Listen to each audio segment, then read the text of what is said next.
kami dan seluruh aktivis pedagang pasar tradisional dengan tegas dan jelas kami menolak kehadiran Indomart.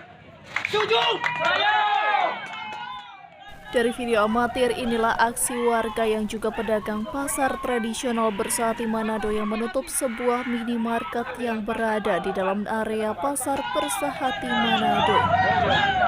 Terkait hal tersebut, Ketua Ikatan Pedagang Pasar Indonesia Kota Manado Darwis Hutuba mengatakan, pihaknya dengan tegas menolak masuknya retail modern di dalam area pasar tradisional karena akan mematikan dagangan dari para pelaku UMKM di pasar tersebut.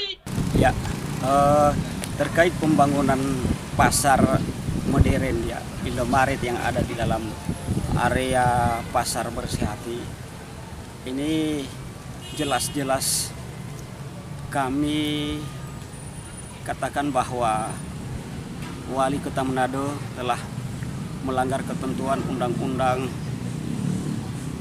Peraturan Pemerintah Nomor 29 Tahun 2001 Tahun 2021 tentang perdagangan,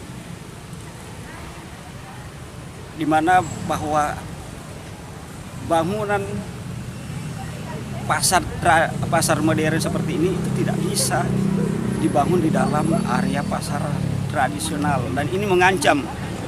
Nah, ini terus terang telah mengancam perekonomian negara, bahkan ekonomi para pelaku UMKM yang ada di pasar Bersehati.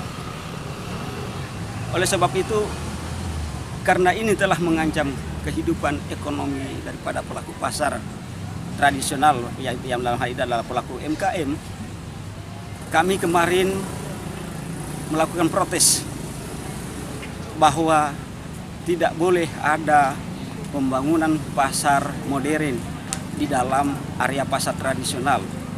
Ia juga menambahkan pihaknya akan membawa masalah pembangunan retail modern di area pasar tradisional tersebut ke ranah hukum bila retail modern tersebut tetap beroperasi.